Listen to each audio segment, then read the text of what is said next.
স্নান করতে নেমে জলে ডুবে মৃত্যু এক উচ্চ মাধ্যমিক পরীক্ষার্থী ও এক মাধ্যমিক পরীক্ষার্থীর।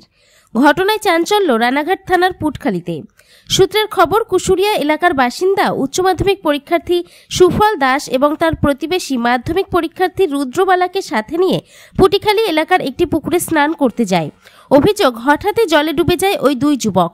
পরে স্থানীয়রা বিষয়টি দেখতে পেয়ে তাদের উদ্ধার করে আনুমানিক বেলা 12:50 নাগাদ রানাঘাট মহকুমা হাসপাতালে নিয়ে এলে চিকিৎসক তাদের মৃত বলে ঘোষণা করে। ঘটনায় শোকের ছায়া পরিবারে। মৃতদেহ ময়না তদন্তের জন্য পাঠিয়েছে পুলিশ। নদিয়া থেকে প্রভাত নন্দীর রিপোর্ট, NE বাংলা। ঘটনা, এরা বৈদ্যপুর 2 নম্বর অঞ্চলে, এরা কুশুরিয়া গ্রামে, এরা দুই বন্ধু। একটা হচ্ছে বাবার একটাই ছেলে, একটা দুই ছেলে।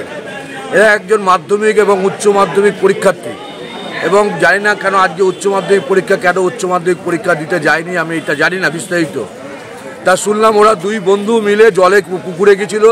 পুটখালী একটা গ্রাম, সেখানে একটা পুকুর আছে, সে পুকুরে স্নান করতে গেছিল এবং যথারীতি একজন ডুবে যায়। যা সিচুয়েশন বুঝলাম যে একজন ডুবে যাও, একজনকে বাঁচাতে গিয়ে দুজনে জলে ডুবে পড়ে মৃত হয়। পুলিশকে তৎক্ষণিক পুলিশ খুব দ্রুততার সহিত তাদের রিকভারি করেছে। রানাঘাট থানার IC এবং পিন্টুবাবু নিয়ে আজকে হসপিটাল নিয়ে এসছে। দুজনেই ডাক্তার যেটা বলছে দুজনেই মৃত। এদের নাম পরিচয়? এরা কুশুরিয়া গ্রামের বাসিন্দা। এদের নামটা এখনও মা বাবা আসছে, আমি এখন নাম সেই অবস্থায় নেই, জানতেও পারিনি। সেই অবস্থায় খুব বিশ্রী অবস্থা আছে। একদম জলজ্যান্ত ছেলে, খুব জোর হলেও একটা 18 বছর বয়স হবে, একটা 19 বছর বয়স হবে।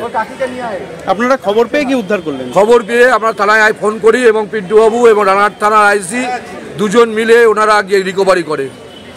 খুব দ্রুততার সহিত, 1 মিনিট টাইম নেয়নি।